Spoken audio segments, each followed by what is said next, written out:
Thanks a lot. I appreciate it. Thank you. Thank you very much. I appreciate that. Thank you. Thanks a lot. Thank you. Good afternoon.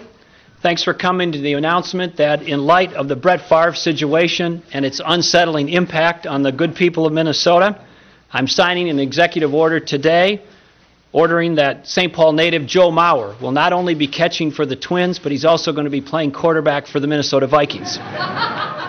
These are tough times, Joe, and everybody's got to dig deep and do a little more. We expect that from you as well. Of course, I actually have a different announcement for you today. I'm announcing that I will not seek a third term as the governor of the state of Minnesota. At these types of announcements, speakers often say things like, last but not least, I would like to thank the following people. Instead, I would like to express my gratitude not last, but right up front, starting with acknowledging and thanking God for the great state of Minnesota, its kind and generous people, and the opportunity to serve this special, jaw-droppingly amazing state. I would also like to thank the love of my life, the mother of my two daughters, our two daughters, and the person who has carried more of the load than you could ever imagine, the fabulous First Lady of Minnesota, Mary Pawlenty.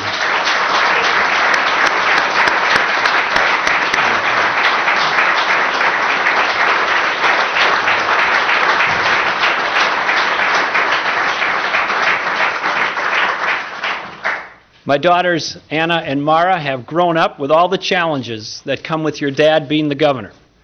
They have been very patient and exhibited great grace through it all. I love them so much, and I'm very proud of both of these tremendous young women.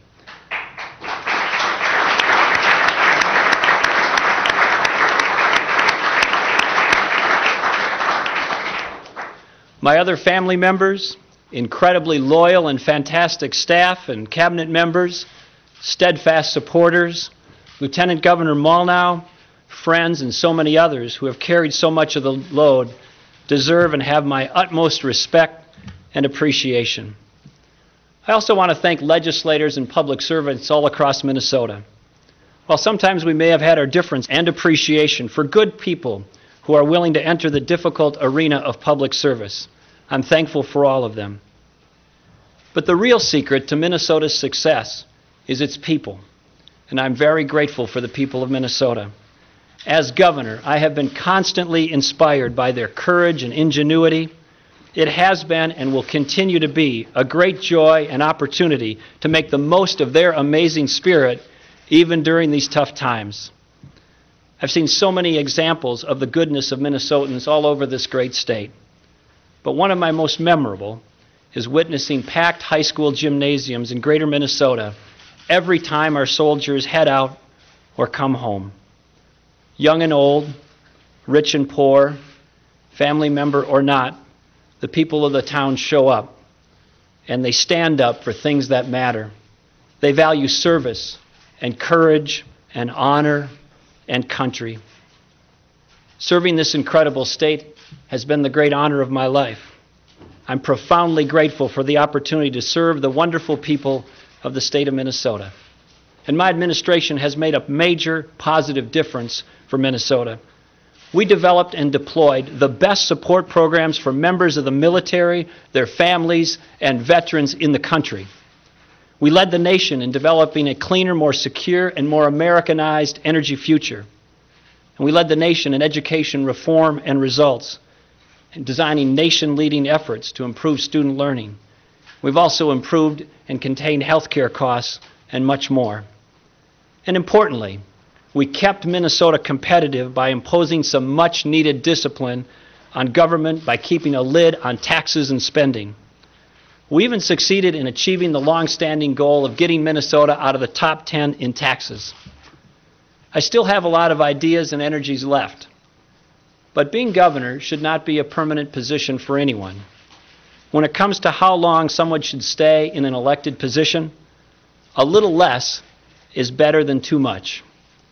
It's a lesson I learned the hard way, spending time in places like the Croatian Hall in South St. Paul, where there is inevitably a little less joy and more trouble in too much pizza or too much beer. We don't have term limits in Minnesota, but we do have good judgment and common sense. We are a government of laws and ideas, not personalities. Time marches on, and now it's time to give someone else a chance. I'm announcing my decision now so candidates interested in running for this office will have ample time to make their plans and to make their case to the people of Minnesota. Be assured, though, that I will make the most of the 19 months left in my office that Minnesotans have entrusted me with. I will continue to spend every day doing what's right for them. Minnesota will get my very best until the very end.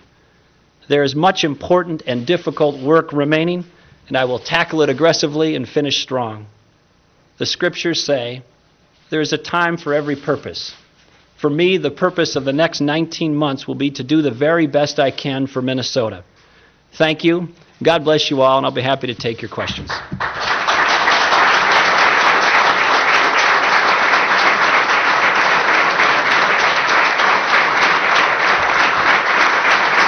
Thanks a lot.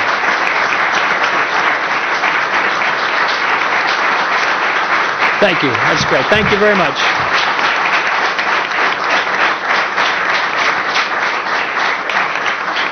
Go ahead. Do you plan to run for president in 2012? You know, my focus is going to be on my next 19 months and finishing this term out strong. One of the things we're going to be working on is teeing up a vision for Minnesota, not just for the next 19 months, but the next 19 years. We hope to present that between now and the next legislative session. So there's a lot of important and hard work to be done, and that's going to be my focus.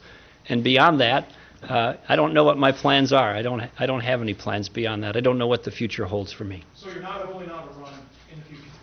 I don't know what I'm going to do, Tom. I don't have any plans beyond serving out my term, and so I'm not ruling anything in or out. I just don't have any plans. My focus is serving out the term. Is this the first time you've ever not had plans? There's a lot of times I haven't had plans, Pat. When did you make this decision, Governor? I finalized the decision last week or 10 days. I thought about it a lot over the last 6 months or so, but in terms of bringing it to a conclusion, really over the last week or 10 days.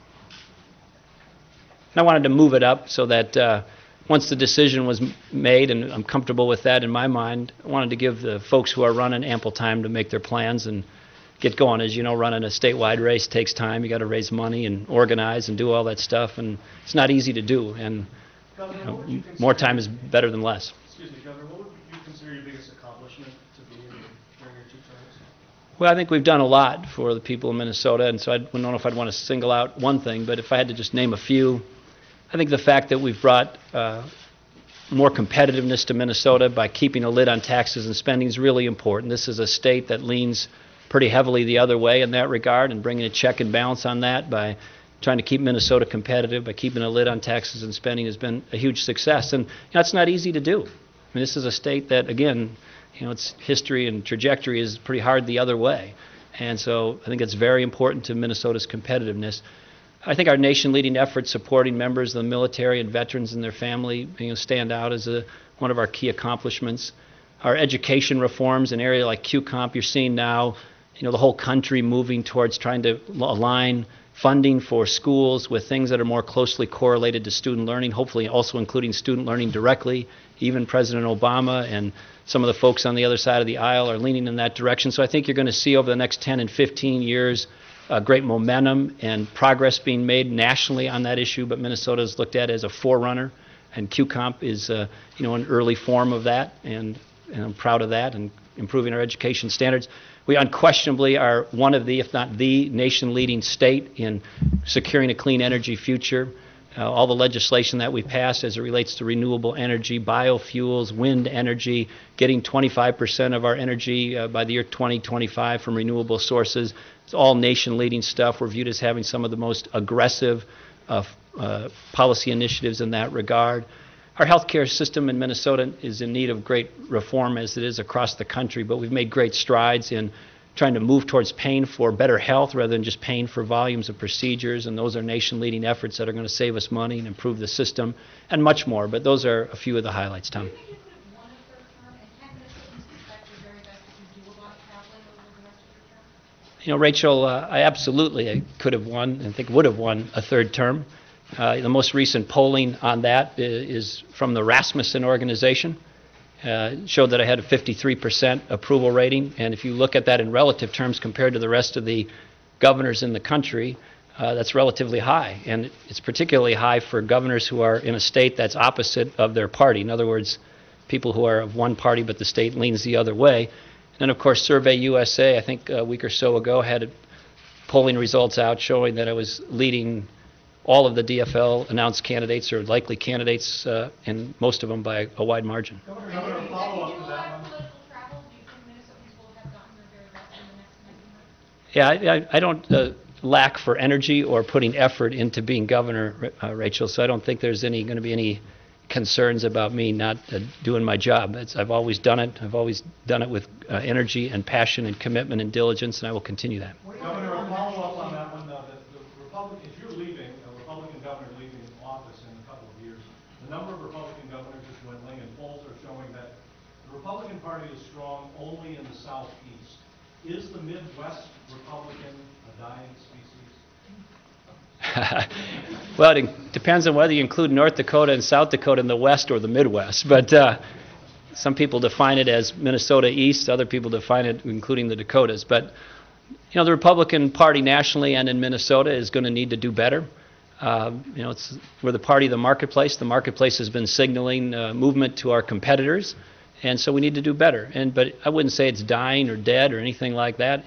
These pendulums swing back and forth in politics. It's part of the rhythm of the political life in America, and Republicans will have another chance, but they're going to need to do better, Paz, no question about it. What role are you